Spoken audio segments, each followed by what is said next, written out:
Bora lá? Questão 6.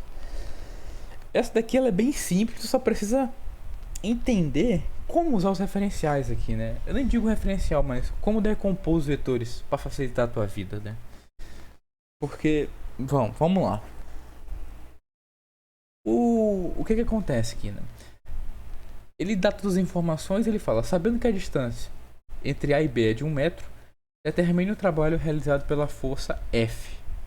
Bom, percebe que a força F está sendo aplicada lá na direção realmente da distância, né? Ou seja, a distância é para cá nesse sentido. Deixa eu mudar a cor. A distância é para cá e a força está na mesma direção, né? Mesma direção e sentido. Então, se você fosse, deixa eu decompor, né? Aí tu ia aqui todo garotão, né? Eu vou decompor aqui, ó, uma fx, uma fy. Aí essa distância aqui eu poderia decompor ela na coordenada x aqui, né, desse triângulo, e aqui na coordenada y. Aí eu ia fazer esses dois trabalhos e somar, né? Você não precisa disso, né? Isso é uma perca de tempo ridícula de absurda, né? O que a gente vai fazer aqui? Ora, se já está na mesma direção, então quer dizer que o ângulo é 0, o cosseno é 1, né? Então, a gente só faz logo direto, né? Letra A vai ficar 500 newtons vezes 1 metro, que é 500 joules. Ponto, acabou. Essa é a letra A, né? Ou seja, por que está acontecendo isso, né? Ele está metendo uma força de 500 newtons em 1 metro, literalmente. É literalmente só isso. Beleza. Respondemos aqui então a letra A. Agora a gente precisa fazer a letra B, né? Óbvio, né, Murilo? A letra B, ela quer saber qual é a velocidade que o corpo vai ter no ponto B. Então, a gente tem que usar o teorema do trabalho, né? O teorema da energia cinética, que é a variação de energia cinética é o trabalho realizado naquele corpo, né? O trabalho resultante, né? O trabalho da força resultante. Tá certo? Por que trabalho da força resultante? Ora,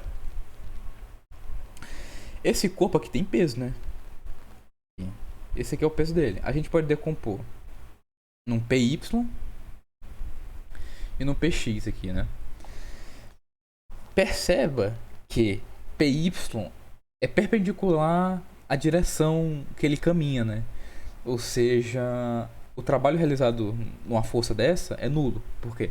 O ângulo entre a direção e o vetor da força é de 90 graus, o cosseno de 90 é 0, então vai ficar trabalho igual a 0.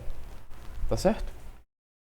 Então a gente só tem que calcular a força resultante nessa direção aqui, né? A força deixou aqui, né? A força resultante, ela é essa força F menos Px.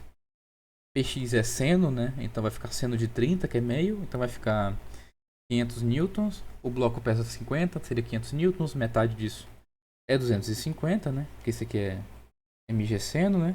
Esse aqui é 500, esse aqui é meio, tá? Então vai dar 250 newtons a força resultante. Agora a gente só precisa fazer o trabalho dessa força, né? Então, para alguns livros eles denotam mais como tal, assim, né? O trabalho da força resultante, ou seja, o trabalho resultante, ele é 250 vezes 1, que é 1 metro, né? Então vai ficar 250 joules. Aí a gente tem que lembrar, a variação da energia cinética é o trabalho resultante. Ou seja, m v quadrado por 2 vai ser 250 joules. A massa aqui é 50, né? Isso aqui é 2, vai ficar 500. 500 por 50, 10, né? Então vai ficar aqui V é raiz de 10 metros por segundo. E como na prova ele não dá o raiz de 5, raiz de 2, raiz de 3, então a gente vai ter que deixar como raiz mesmo o resultado, né? A gente poderia aproximar para 3, o que? Acho que 3,14, né? Raiz de 10, é isso? 3,11, não sei. Enfim, a gente não pode aproximar. Eu não recomendaria aproximar. Não sei, não vou te dizer que não pode, mas eu acho que não seria recomendável, porque ele não dá as aproximações que ele fala. Se fosse raiz de 5 é o que? É 2,1 ou sei lá, enfim. Ele não dá a aproximação. Como ele não dá, vamos deixar assim, beleza? Essa aqui é a sexta questão. A próxima é uma exclusiva, como eu disse, eu não vou fazer ela, só na outra playlist. A gente não vai pular, eu acho que... Deixa eu ver aqui. Direto para 8, tá? Vamos para 8 agora.